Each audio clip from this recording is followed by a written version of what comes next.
فصل و اہل ذکر میں اہل الذکر سے مراد ہیں بنی اسرائیل۔ ذکر قرآن مجید میں کتاب الہی کے ناموں میں سے ایک نام ہے، یعنی یہ کہا گیا ہے کہ ان لوگوں کے پاس چونکہ اللہ کی ہدایت رہی ہے، یہ اس ہدایت کے امین ہیں، ان کو یہ یاد دہانی کرائی گئی تورات کی صورت میں، انجیل کی صورت میں۔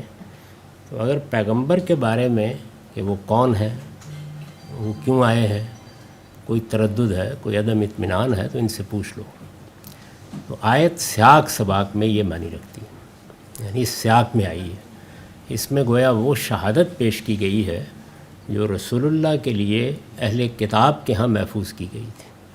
یہ وہی شہادت ہے جس کا جگہ جگہ قرآن میں ذکر ہے کہ وہ لوگ یعرفونہ کما یعرفون ابناءہم، رسول اللہ صلی اللہ علیہ وسلم کو ایسے ہی پہچانتے تھے جیسے کوئی مہجور باپ اپنی اولاد کو پہچانتا ہے، اور ان کے ہاں یہ پیشین گوئیاں بھی موجود تھیں۔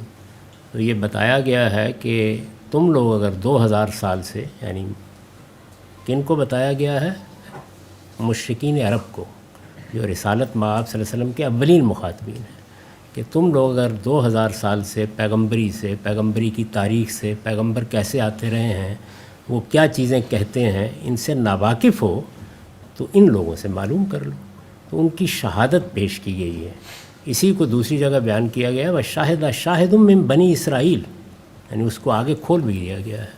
تو سیاق سباق کے لحاظ سے آیت کا مطلب یہ ہے۔ باقی جو ہمارے ہاں کا عام طریقہ ہے کہ آپ سیاق سباق کو نظر انداز کر کے آیت کو پڑھیں، تو پھر ہمارے مولانا مفتی شفیع صاحب نے اس سے پوری تقلید ثابت کر دی۔ تو یہ آپ کا انتخاب ہے کہ آپ کیا کام اس سے لیتے ہیں۔ تو میرے نزدیک تو چونکہ میرا نقطہ نظر یہی ہے، اور میں اس پہ اصرار کرتا ہوں کہ قرآن مجید کی جو چیز بھی آپ کے سامنے آئے، لفظ کیا کہتا ہے، جملے کی تعریف کیا ہے، کس سیاق میں بات کی گئی ہے، متکلم یعنی جو اس کائنات کا خالق ہے، اس کا منشا کیا ہے وہ بات کہنے میں، یہ آپ کو پوری پابندیوں کے ساتھ سمجھنا ہے۔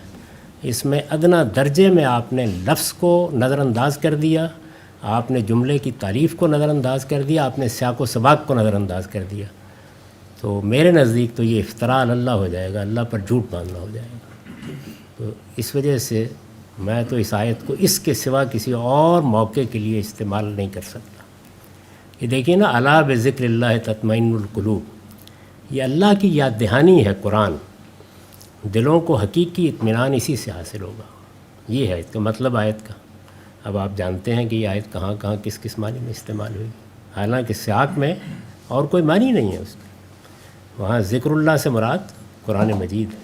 آپ دیکھیں قرآن مجید نے کس طرح مختلف جگہوں پر اس کو استعمال کر کے دکھایا، انا نحن نزلنا الذکر وانا لہ لحافظون۔